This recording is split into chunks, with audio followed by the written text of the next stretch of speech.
Alright guys, you're welcome back to Slick Academics, and today we shall be treating vertebrata. Under vertebrata, that is animals with a backbone, we shall be looking at phylum Chordata, in which vertebrata is a subphylum. So the phylum is phylum Chordata, that is animals that have a backbone. The word chordata was derived from the term notochord, which is actually meaning flexible and rod-like structure that is made up of cartilage running along the dorsal side of the body. It provides support to the body. When we mean dorsal side, we mean the back. So they form a protective cover for the spinal cord. And we have the vertebrata is a subphylum of the phylum Chordata. Other subphylums, we have the protochordata. The protochordata has some features of both invertebrates and vertebrates. So let's look at general characteristics of vertebrates. The first one is they have well-developed central nervous system with a brain and a spinal cord. Remember, in your previous junior classes, you already have been taught about the central nervous system, which is made up of the brain and the spinal cord. So in vertebrates here, this central nervous system is well developed, and they have kidneys for eliminating waste from the body. They have a well-developed sense organs, which includes the eyes, the nose, and everything.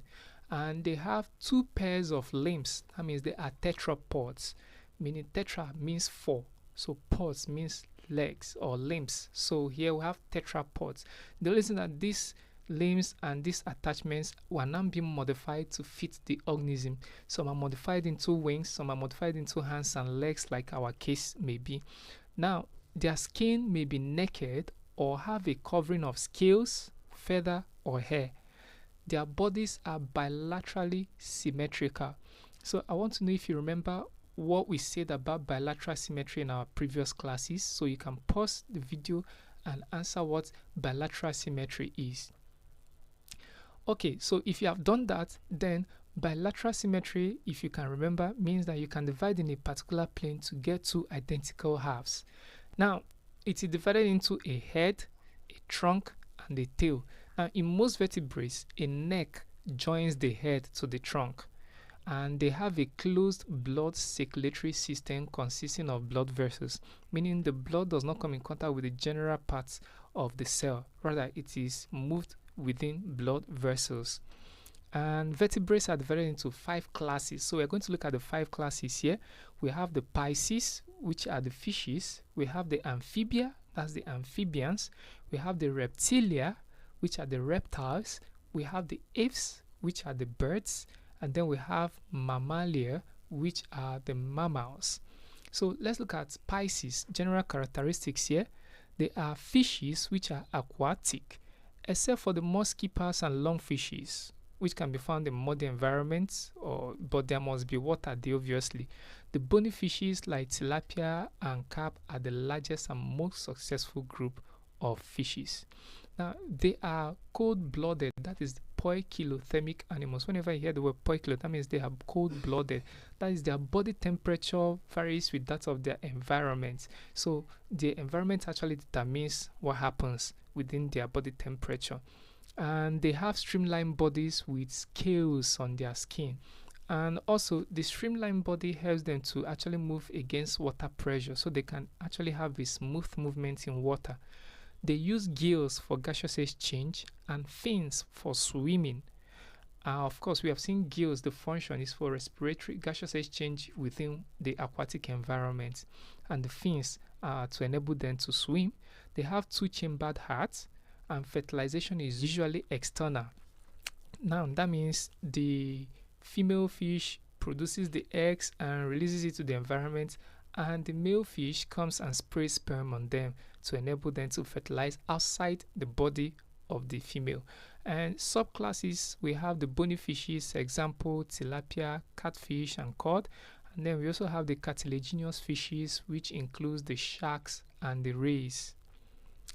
And this is a typical example of a fish. Then we have class Amphibia.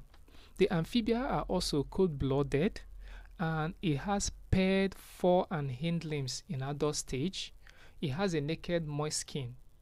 If you have seen the frog or the toad, and it has 3-chambered heart. Remember the Pisces had 2-chambered heart. Now we have graduated to a 3-chamber heart. So with advancement in evolution, the chambers of the heart keep advancing with it. So we have fertilization is external, just like in the fishes, and it has inner and middle ear, but no external ear, because the external ear, which is the one we see, is called pinna. We can only see that in when we get to mammals. Now, it carries out gaseous exchange by gills, lungs, skin, or mouth, because this particular organism, this particular animal, can actually be found in water, moist environments on land. So they're able to use their gills, the lungs, or skin, or even mouth. That's why their skin is moist. And it has a sticky tongue which can be protruded and retracted quite quickly. Example, we have the frog and the toad. So the frog here is used as a representation of the amphibia. So you may pause the video and look at the diagram clearly. Now we have class Reptilia. Now also carries out gaseous exchange through its lungs because it can be found on land. And reptiles are cold-blooded, just like the amphibia and the Pisces. Fertilization is internal this time around, and it has no larval stage. The male has a copulatory organ, that's the penis, with which he mates with the female, and it has a well-developed tongue which can also be protruded and retracted quickly. It has inner and middle ear but no external ear, and it has paired fore and hind limbs. Alright, so it has paired fore and hind limbs, each with toes ending in claws. Example here we can see in the lizards. It has an incompletely developed 4-chambered heart. Remember, in the Pisces we saw 2-chambered hearts. Now in the amphibia we saw 3-chambered hearts.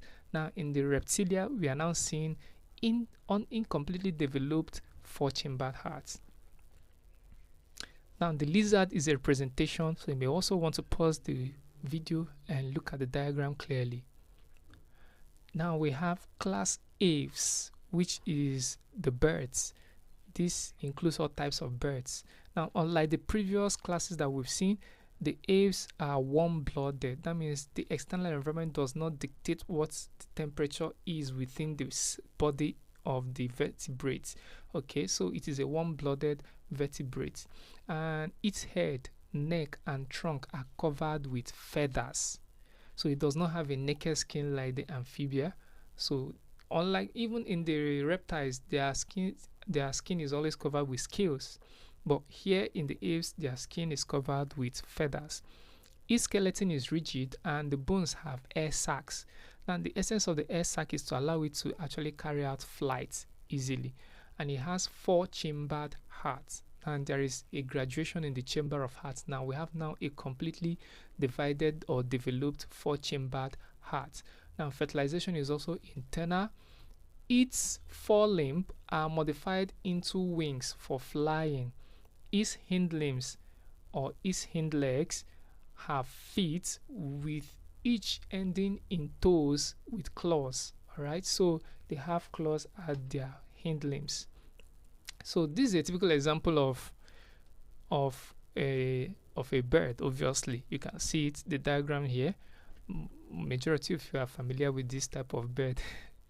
Then we have class Mammalia. It is warm-blooded, just like the aves. Its skin has sweat and sebaceous glands and a covering of hair. It also has well-developed brain, and it has external ear called pinna. It has well-developed 4-chambered heart. Its body cavity is separated into two by diaphragm and thoracic cavity. So the diaphragm just found just below the rib cage, which helps to divide the body cavity into two. The thoracic cavity is found within the chest region, and just below it we have the diaphragm. Now fertilization is also internal. So mammals are divided into 14 orders. This includes the egg-laying, including the egg-laying mammals, the monotremes, then the pouched mammals or the marsupials, and the placental mammals, which is what we are. Now, the main order of placental mammals include the rodents, which includes the rats, mice, squirrels. Now, the Chiropterans, which are the fruit bats, the insectivorous bats, and the carnivora, we have the dog, the lion, the wolves, the cats, the ungulates, where we have the zebra, horses, goats, cattle, cetaceans, where we have the whales and the dolphins, and then we have the primates, where we have the monkeys, the apes, and the humans. So these are popular orders within the placental mammal. And these are typical examples of some of the mammals that we've mentioned. This is a monotremes, the egg-laying mammal, and then the pars marsupia, which is obviously very popular in Australia. That's the kangaroos. And then we have placental mammal. We are using as a representative here the elephants. Alright guys, thank you very much, and I hope to see you in my next class. If you have followed this long, thank you. Keep subscribing and keep liking and sharing. I will see you in my next class.